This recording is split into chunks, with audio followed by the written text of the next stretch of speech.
Yo, what is up guys? We are with Gavin today, checking out his super clean 180 SX. This thing is awesome. And I think the first thing we want to start off is, how much did you pay for this car?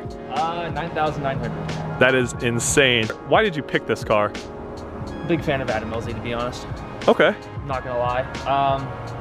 I started watching him when he first got his 240, and I was like, that car looks really cool, I want one. But I could never afford one. So then I got a job, and now I have this. So last time guys, I know for my Q&A, a lot of you guys were asking how to import. I think we were just gonna talk a little bit how Gavin got this car, because he got a really good deal, and it was about 2 years ago, right? Yeah. Okay, and where did you get it from? So I got it from a company called Zap Auto Export in Japan. I was in Korea at the time, and this car being $9,900, the shipping cost was only $3,200 in total. It was $2,200 initially for like the shipping fee to get it over here, but I had to pay $1,000 or $1,100 for a broker for customs and all that stuff. And because if you don't do that, your car's gonna get crushed the moment it gets here. Yeah. So, and I didn't do that for 3 months, and I found that out. I was like, oh, I need to do this right now. Sure. So that's really all there is to it. It seems scary for most people. I did have a friend the other day from Texas talk about it, like, oh, what do you have to do? Why do you need a broker? It's like, well, you don't want to get your car taken away when it gets here. So I think this is a great example, guys, of something that's realistic and somewhat affordable. Well, I guess 240s are pretty expensive now, but I really like the kit, the wheels. If I owned a 180 SX, it probably would look almost identical to this. But we're gonna go over with Gavin what kind of mods, what kind of aero this is, and how much like everything costs on this car. So the kit, the body kit came with this. I'm told it's a Type 1 Origin kit. And so I was really stoked on that because I wanted to get a kit, but obviously they're very expensive. But so basic mods I did first were wheels and 5-low conversion. Nice. These wheels I got from Fitment Industries. They're about $800, $850. The conversion I actually got from a friend who has a 240 down in El Paso, and to convert it, it was like $200. That's not too bad. Yeah, no. And I got he even threw in the rotors and extended lower control, and so I come out of an S14. Wow, what a deal. Yeah, I love Origin kits. Yeah, this is really clean, really simple. Kind of looks like the Type X kit too. Yeah. But it's super clean. I like these wheels too. And then you said they're only $800? Yeah, around $800. Oh, that's crazy. I love how these look. You don't need to go too expensive with wheels if you don't want to. A lot of people love the VSKFs and all those expensive wheels and stuff. I do too, personally. Sure. I love them. But I was just like, I want better looking wheels. Yeah, I think he's calling me out because I just bought VSKS the other day. Oh, did you? Yeah, they were kind of expensive. They were $1,500 for the pair. Oh no. But that's about, you know, market value now. But it is, yeah. For that, you guys could buy almost 2 pairs of these, which would be pretty nice. Then you have a drift set and a real set. Yep. So what kind of mods are done to the engine? A lot. A lot? So let's pop it open. Let's check it out. Alrighty guys, we're gonna go over some of the things in the engine, see how much this stuff costs. So what we got here, Gavin? Alright, so now that we talked about the basic stuff, what I really did was I bought all the performance stuff before the basic stuff because I said I don't give a shit. So right here we've got just an ISR radiator with an electric fan shroud, and then great professional wiring done to keep these fans running. Running a Miata battery because it doesn't fit. A normal battery wouldn't fit because of this pipe right here. What else did I do? I did a Greddy intake that runs about I think $600-700. Yeah, those are a little spendy. Yeah, a little spendy. Top feed fuel conversion, ID 1050 injectors, whole new fuel system. I wired a flex fuel sensor from an 09 Chrysler car. Huh, interesting conversion. Yeah. That's cool though. I just put 3 wires, power, ground, signal, that was it. Huh. Hooked it up, did steel braided wires. What else? I did 86.5 Y-scope pistons. So Nice. it's just a little bigger, it needed it. The stock wouldn't work, stock size. Mainly ace beam rods, ACL race bearings, bigger valves for the head, titanium spring retainer kits, Brian Crower 264 cams, and then I got a bigger turbo-ish turbo. It's a Tomei MX-5960 with the Tomei headers. Nice, that's sexy. I love the Tomei headers. You went full baller on that. I think that was worth it. I did, yeah, totally worth it. And then I got a Link ECU. It's an NS15X, and that costs around like $1,500. Sure, I think it's worth it. 100% worth it. If I just ran the stock one, it wouldn't be able to hold reliably this much power at all. And then I got P2M coils, because why not? They're red. Yeah, they match. Looks good? Yeah, it looks good. So all in all, how much do you think you've spent on the motor in your ownership? 20 to 25 grand. Oh, okay. Damn. I've put a lot of money in. Yeah, totally. Yeah. And is this car tuned? No, it's working on it. Okay. I'm working on a fueling issue right now. When I get to the high RPMs, high boost, well, I think high boost right now is like probably 8 to 10 Okay. for tuning purposes, but it keeps cutting or leaning out at high RPM, like around 5,500 RPMs. And so I'm working on doing a fuel pump mod externally. But there's a wire that I found that is, I don't know what it goes to. Huh. So I called the guy who is tuning my car over in Georgia, and he's like, I want to know what that goes to. I said, I'll try to find a wiring diagram. Sure. And do you want to give your tuner a shout out? Yeah, definitely. It's Jay Glasgow. Okay. His name's Jason. He's a super cool person, super helpful. He helped me actually with a lot of this. Nice. Because I did not know what I was doing most of the time when I was building this. And I'm very thankful that I had him to help me out. Perfect. For sure. I just wanted to have Gavin give that guy a shout out if he liked that tuner, because that way if you guys are looking for tuners, you guys can have his recommendation on someone who's willing to put in the time and work with you too. So you're saying there was a lot of blood, sweat, and tears into this car. Yeah, let's talk a little about that. Oh man, okay. So how I built this car, it was in an external garage in an apartment in El Paso, Texas. It was about, big, a little, much smaller than this for sure. It was about like 8 feet tall and like 8 feet wide. That was about it. That's all I did. And with being in small corners and having to hunch down like this, do all these fucking weird ways to like contort your body, it sucked. But if you had a lift, bigger space, definitely it's a lot of fun to build. But if you don't know what you're doing and you're learning as you go, it's 100% worth it, but it's tough. Sure. Very tough. The toughest thing for me was getting the engine out of the car, because typically people will take the engine and trans out. I just took the engine out. A couple of my friends were like, how the hell did you do that? I was like, I don't know, I did it. I did it. Yeah. Took some skill. So, after diving into working on this car and taking the motor out, would you recommend a 180SX for someone who's new or someone who's more, intermediate experienced? I was new when I built this, so I think I can recommend these ones at least. It is complicated, but not as complicated as you think. Yeah. Because you got to think, you got a wide variety of S-chassis forums, Facebook pages, people in general around town. If you see a lot of them at car meets. So you can if you have any questions, feel free to ask. If they're assholes, go to the next person. Sure. But definitely, this is something I can get behind on someone new, intermediate, getting into the building scene. Well, not building scene, but building projects and stuff if they want to. Because I personally enjoy it. And if it's something you want to do, this is a good way to learn. Yeah, sure. I think 240s are also really nice, or 180SXs, because there's so many parts that are easily accessible. Definitely. Even O'Reilly's has brakes, and 300ZX that's compatible. Yep. But I think it's really cool. I'm sure you've probably bought parts from Nissan parts, because they're remaking a lot of 240 parts. Yep. And it's literally ships out the next day. So I do think buying a car like this, you guys really shouldn't worry about having to find parts. It's really, really easy to buy. Also, I want to ask, do you daily this, or do you have another car? I have another car. Okay. This mainly was just like a project. I did plan to keep it, kind of like a garage princess, because it looked way too good to me to do any drifting. But I said, okay, I dumped 20 grand into it. Why would I not drift it? So I'm gonna end up drifting the car. Yeah, sure. But there's still a lot of stuff I need to do. And after owning, so you've owned this for 2 years, right? 2 years, yeah. 2 years? How reliable has this car been for you? Very. Surprisingly very. Stock, completely reliable, 100%. If you don't touch it, this car will get you where you need to go any day of the week. But if you modify it, it's going to be a little different.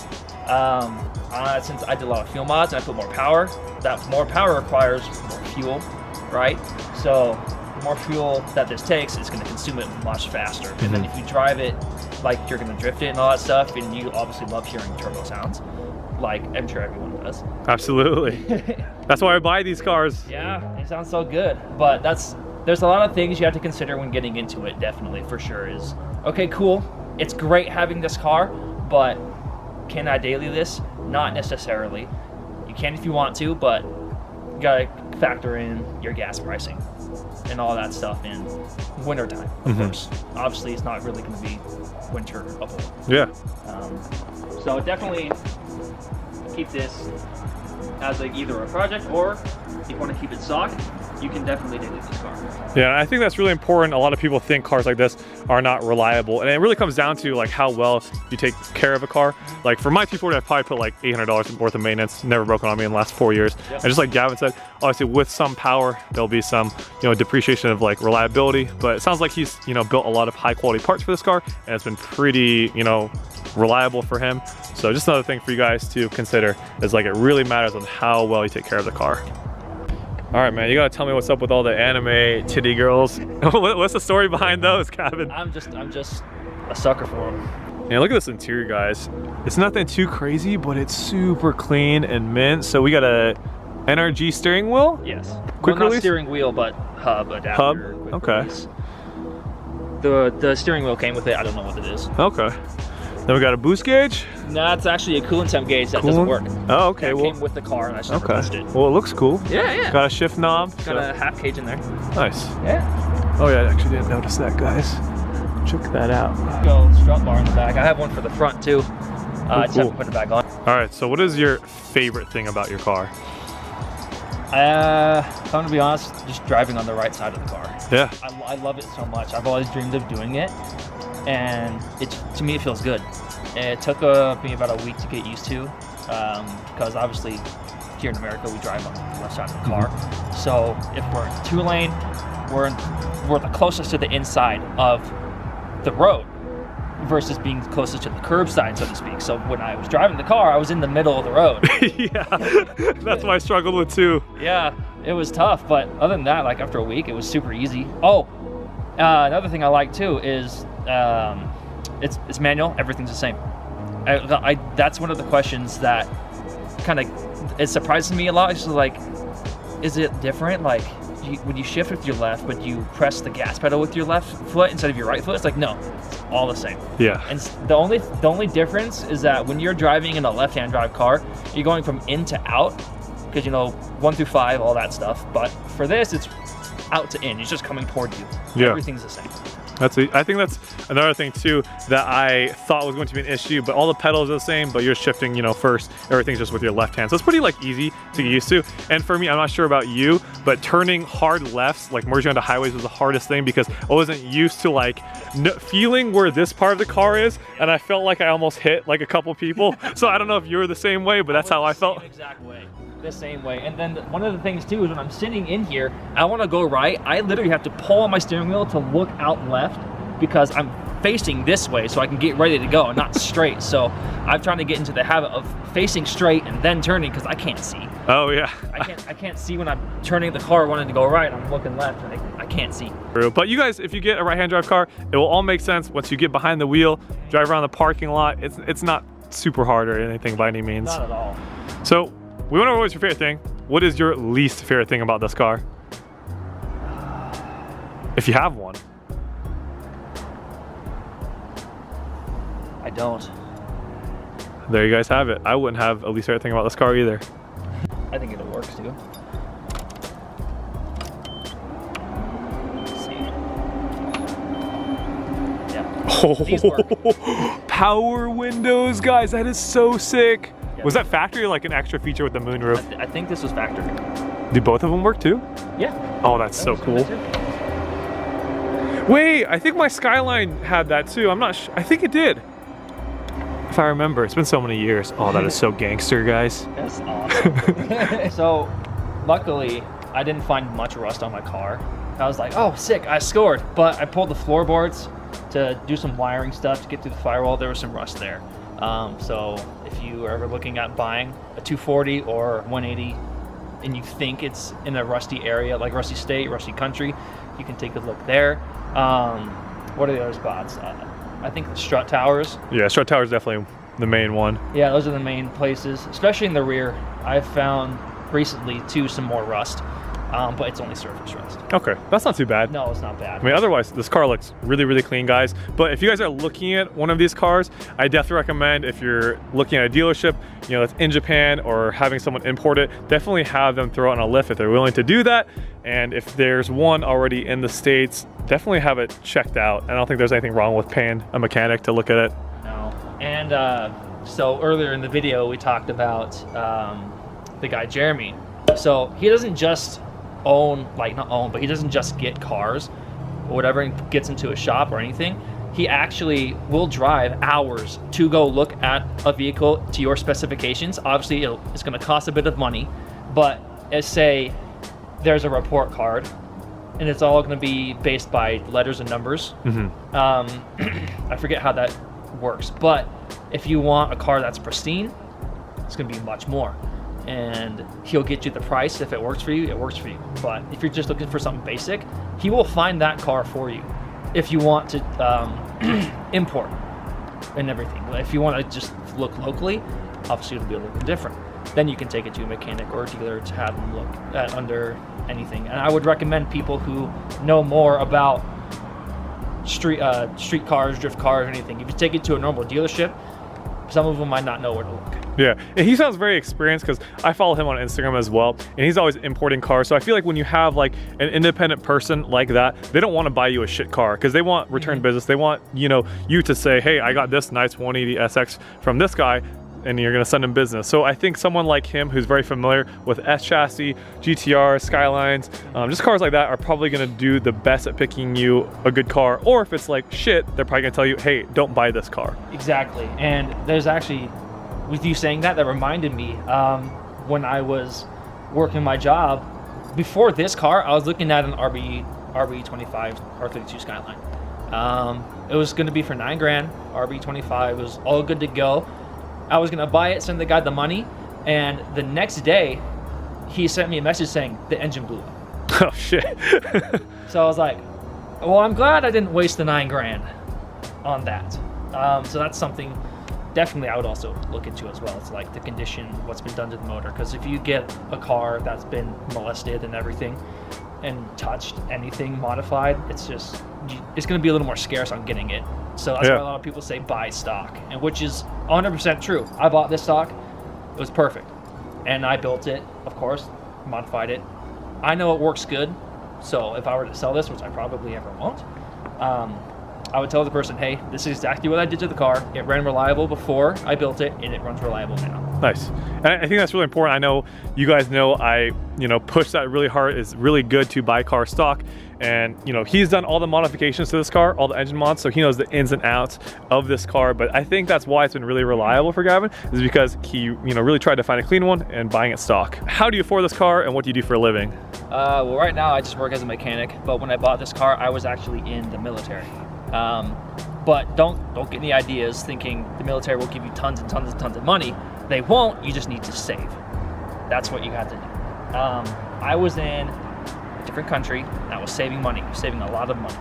And I was wanting to, I wanted to buy originally as well a Chaser because, Jay-Z's. And I was like, being more realistic, I was like, it's going to be for sure 100% more expensive to buy Toyota parts. So Nissan parts were much easier to come by. So I was thinking, I have this amount of money now.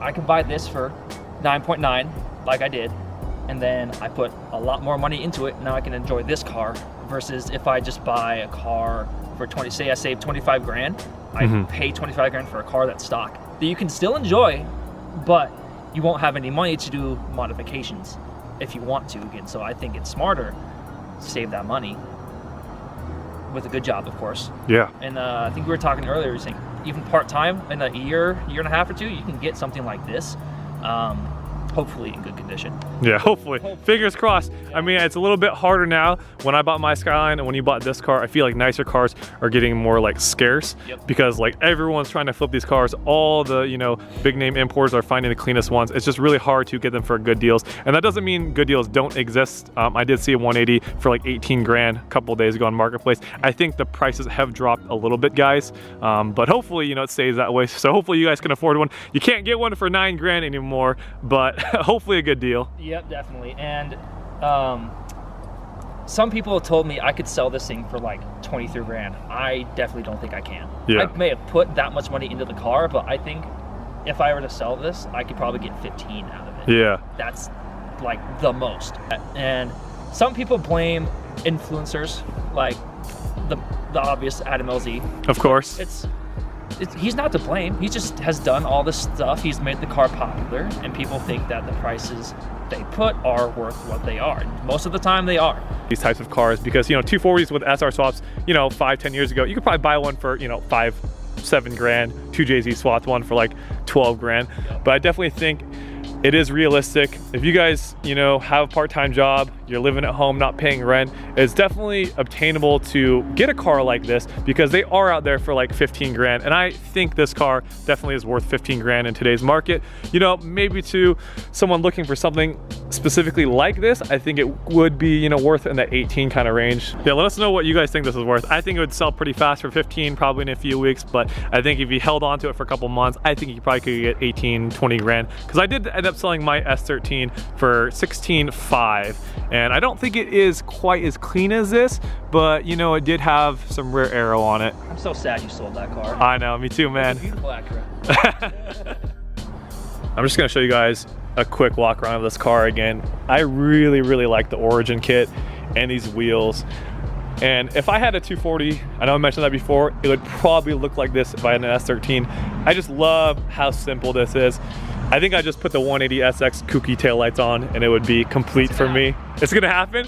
They're expensive, dude. They're like $1,000 for the center garnish and both of them. You can get them from Nissan dealer itself for like 600 bucks. That's not too bad. No. And they have the carbon trim piece too, I think, in the middle. I think so, yeah.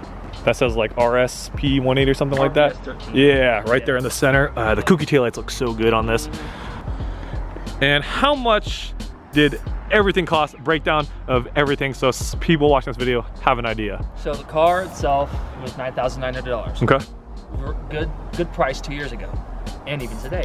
And then the shipping cost, $2,200 for freight shipping, $1,000 for a broker. And then for registering your car, that just depends on the state you're in. I was in El Paso, so that costed like $850. Texas. Oh, that's so crazy. Just to register a car, 850 bucks. Here it's 300 bucks. Yeah. Here it's 300. Which actually, if you didn't know this, I don't mean to go off on a tangent, but it was super quick. I registered this car in Texas. I have to re-register the car here. Oh, huh. For Oregon plates. Oh, yeah. All that stuff. So keep that in mind if you're moving states. Parts, performance parts, all that stuff. External body parts and stuff. Around 20, 25 grand. Okay. It's gonna be definitely more expensive if you do engine mods, for sure. If you go body kits, wheels, just to make it look good on the outside, that's probably be around, depending on the one you want to say, 10 grand. Sure. So what do you think, all in all, including car, shipping, DMV, everything is a total cost of everything done to this? 35. 35? 35 to 38. Okay. Yeah. I just want to give the people watching an idea. Before Gavin heads out, let's get a little sound clip for you guys. I'm sure the SR sounds nice in here.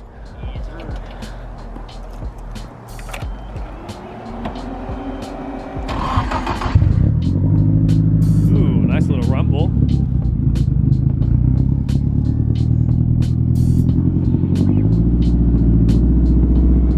Yeah, let's give it a little rev. Nice. And if you had one message to the car scene, what would it be? Don't be afraid to get what you like.